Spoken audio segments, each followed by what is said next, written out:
Puji nama Tuhan, Bapak Ibu yang dikasihi Tuhan. Berjumpa lagi bersama dengan saya, Pendeta Fani Jeremia Lengkong, dalam acara yang spesial ini, Inspirasi dan Motivasi Infinity Ministry.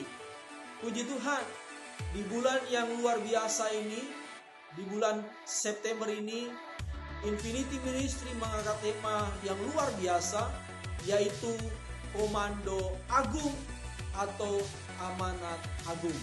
Puji Tuhan, mendasari firman Tuhan kita pada saat ini, saya akan membaca di dalam Injil Matius pasal yang ke-28 ayat yang ke-18 sampai ayatnya yang ke-20.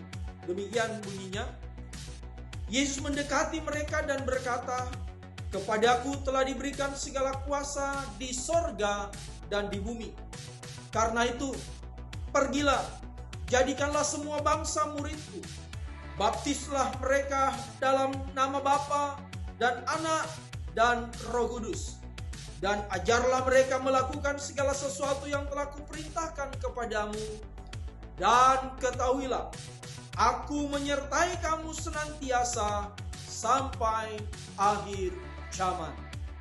Bapak Ibu yang dikasihi Tuhan, ayat firman Tuhan ini sesuai dengan tema kita tentang komando agung atau amanat agung, yang tentunya kita tahu dari pembacaan ini, komando itu atau amanat agung itu langsung disampaikan oleh satu pribadi yang luar biasa, dan itulah yang disampaikan oleh Yesus kepada para murid. Itulah juga yang disampaikan juga kepada saya dan saudara, kepada kita semua sebagai orang-orang yang percaya. Bapak Ibu, perintah ini ditujukan bukan hanya untuk orang-orang tertentu. Perintah ini bukan hanya ditujukan kepada hamba-hamba Tuhan, kepada pelayan-pelayan Tuhan. Tetapi perintah ini, amanat agung ini disampaikan untuk kepada kita semua sebagai orang yang percaya kepada Tuhan. Untuk apa Bapak Ibu? Perintah ini di sana dikatakan, pergilah, beritakanlah Injil. Ya, itu perintah yang Tuhan Yesus sampaikan kepada kita semua. Nah, masalahnya lah Bapak Ibu, kenapa ada banyak orang percaya, bahkan tidak sedikit anak-anak Tuhan, orang hamba Tuhan yang tidak memberitakan Injil.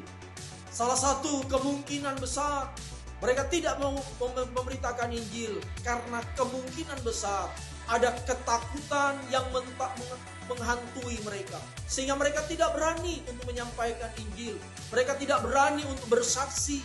Mereka tidak berani untuk menyampaikan berita-berita atau kabar baik kepada orang-orang yang tentunya sesungguhnya mereka sangat membutuhkan ini. Bapak Ibu, melalui bacaan kita pada saat ini, ada sebenarnya janji Tuhan ketika Tuhan menyuruh kita untuk memberitakan ini. Itu saya bacakan kembali dalam ayatnya yang ke-20 bagian akhir di sana.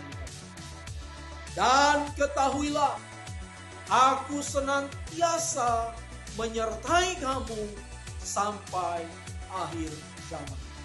Bapak Ibu, kalau Tuhan menyuruh kita untuk memberitakan Injil, itu berarti Tuhan tidak membiarkan kita sendiri.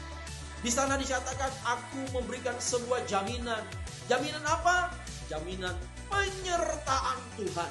Dan penyertaan Tuhan bukan hanya di waktu-waktu tertentu, bukan hanya sekadar waktu-waktu yang terbatas, tapi di sana dikatakan, aku menyertai kamu sampai segala zaman. Di Tuhan. Maka dari itu, firman Tuhan memberi pesan kepada kita, jangan takut untuk memberitakan Injil, karena Tuhan menyertai kita sampai akhir. Tetap semangat dan Tuhan Yesus memberkati kita semua. Haleluya.